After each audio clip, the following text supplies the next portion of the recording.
இந்த ஹீரோவோட ஒய்ஃபும் இறந்துடுறாங்க. அவங்களுக்கு ஒரு சின்ன பையனும் இருக்கான். சாகறதுக்கு முன்னாடி அடுத்த வருஷம் மழைக்காலம் வரும்போது, நான் உங்கள பார்க்கறதுக்காக மேகத்துல இருந்து திரும்ப வருவேன்னு சொல்லி ஒரு குட்டி கதைய சொல்லிட்டு இவங்களும் செத்து போயிடுறாங்க.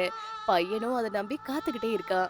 ஒரு நாள் மழைக்காலத்தப்போ ஒரு ரயில்வே சுரங்க பாதையில இறந்து போன இந்த குழந்தையோட அம்மா உயிரோட உட்கார்ந்து இருக்கிறத அவங்களும் பாக்குறாங்க. ஆனா அவங்களுக்கு பழைய ஞாபகம் எதுவுமே இல்ல. தான் யாருன்னே அவங்களுக்கு தெரியவும் இல்ல.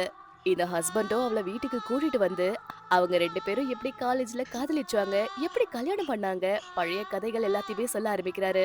அத கேட்ட இந்த ஒய்ஃப்க்கு மறுபடியும் காதலிக்கவும் ஆரம்பிக்கிறாங்க. 3 பேருமே ரொம்ப சந்தோஷமா அந்த மழைக்காலத்தையும் கழிக்கிறாங்க. மழை முடிய போற நேரத்துல இவங்களுக்கு பழைய ஞாபகம் திரும்பவும் வந்துருது.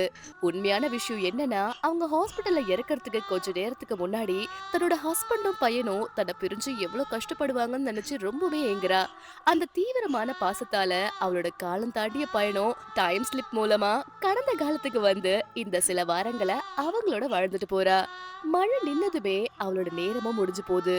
அவளோட உண்மையான காலமான மரணத்திற்கே திரும்ப போக வேண்டியதா இருக்கு. ஆனா போறதுக்கு முன்னாடி தன்னோட பையன் வளரும் ஒவ்வொரு பிறந்த நாளுக்கும் அவனுக்கு தேவையான பரிசுகளையோ வாழ்த்துக்களையோ ஒரு டைரியில எழுதி வச்சுட்டும் போறாங்க.